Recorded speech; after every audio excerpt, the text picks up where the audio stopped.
ইছলাম ধৰ্মী মানুহে গো মাংস খায় সেইটোতো নতুনত্ব একো নাই। এতিয়া আমি কৈছোঁ যে ৰাজহুৱা স্থানত নাখাব, হোটেল বা ৰেষ্টুৰেণ্টত নাখাব। এতিয়া ইয়াত নতুনত্ব কি আছে? ৰকিবুল হুছেইন ডাঙৰীয়াই কৈ আছে যে চামগুৰিত মুছলমান মানুহে গো মাংস খালে। এতিয়া সেইটো মই খাইছে নাই খোৱা, এতিয়া মই গৈ কেনেকৈ তাক ইনকুৱাৰী কৰিব পাৰোঁ? সেইটো ৰকিবুল হুছেইনে ইনকুৱাৰী কৰিব পাৰে, তেওঁৰ সমষ্টি। আজি ইমান দিনে যদি গো মাংস চামগুৰিৰ মুছলমান মানুহে খোৱা নাছিল, এইবাৰ প্ৰথমবাৰৰ কাৰণে খাইছে, তেতিয়া এইটো তেওঁহে জানিব তথ্য। তেওঁ ইনডাইৰেক্টলি এইটোৱে কৈছে যে চামগুৰিত আগতে মই গো মাংস বিলায়ে জিকি আছিলোঁ। তেওঁ সেইটোৱে কোৱা নাই জানো? যোৱা 25 বছৰত তেওঁ জিকিলে, তেওঁ দেউতাক জিকিলে। তাৰমানে ইমান দিন তেওঁলোকে গো মাংস বিলায়ে জিকিছিল। এতিয়া মই দোকানখন বন্ধ কৰি দিলোঁ আৰু ভৱিষ্যতে কোনেও দিব নোৱাৰিব, বিলাব নোৱাৰিব। গতিকে দোকানখন ইমান দিন খোলা আছিলে, মই দোকানটো বন্ধ কৰি দিলোঁ, ইমানেই কথা। প্ৰথম কথাটো হ'ল যে অসমৰ ইছলাম ধৰ্মী মানুহে গো মাংস খায় সেইটোতো নতুনত্ব একো নাই। এতিয়া আমি কৈছোঁ যে ৰাজহুৱা স্থানত নাখাব, হোটেল বা ৰেষ্টুৰেণ্টত নাখাব। এতিয়া ইয়াত নতুনত্ব কি আছে? ৰকিবুল হুছেইন ডাঙৰীয়াই কৈ আছে যে চামগুৰিত মুছলমান মানুহে গো মাংস খালে। এতিয়া সেইটো মই খাইছে নাই খোৱা, এতিয়া মই গৈ কেনেকৈ তাক ইনকুৱাৰী কৰিব পাৰোঁ? সেইটো ৰকিবুল হুছেইনে ইনকুৱাৰী কৰিব পাৰে, তেওঁৰ সমষ্টি।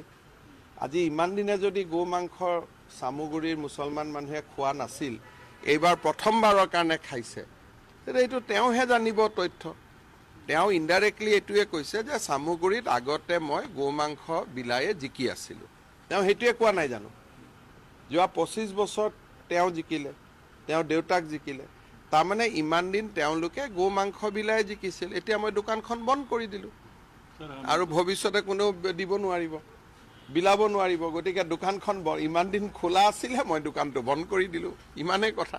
প্ৰথম কথাটো হ'ল যে অসমৰ ইছলাম ধৰ্মী মানুহে গো মাংস খায় সেইটোতো নতুনত্ব একো নাই।